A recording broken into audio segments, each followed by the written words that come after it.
Hello everyone, this is Helios Raven. I tell you how I do it, even if you don't care. And we're continuing our in-depth look into the Forces of Necrons.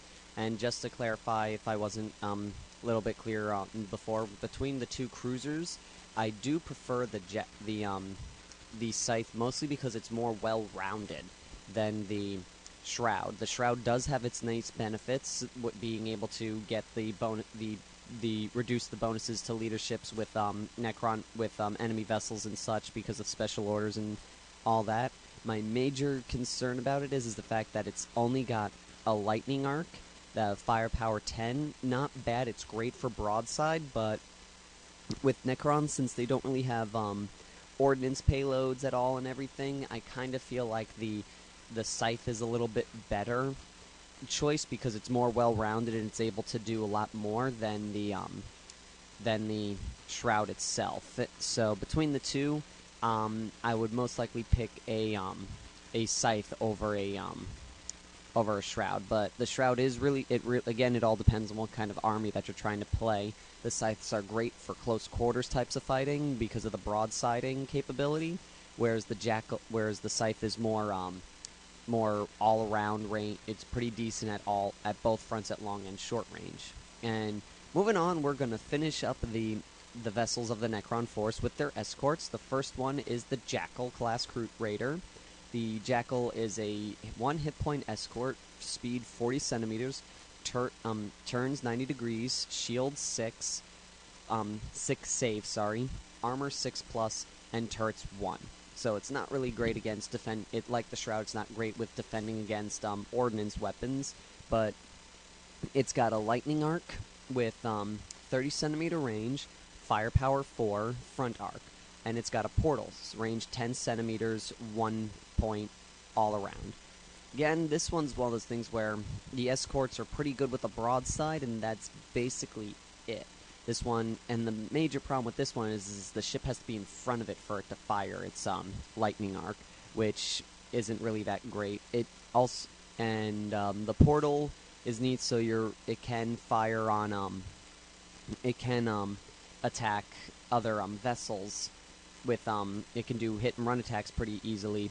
But all in all, the escort itself is only really good for close quarters combat because of its number of weapon batteries, and going off of that, because at longer range it has less dice to roll, and so it's best to get it as close as possible. And it is pretty decent with its speed because it is really fast and all, but when we get to the next vessel, which is the Dirge class raider, the Dirge class raider is an escort with 1 hit point, speed 50 centimeters, turns 90 degrees, a 6+ save, 6 armor, and 1 turret. And it only is armed with a lightning arc, range 30 centimeters, firepower 3, firing arc front.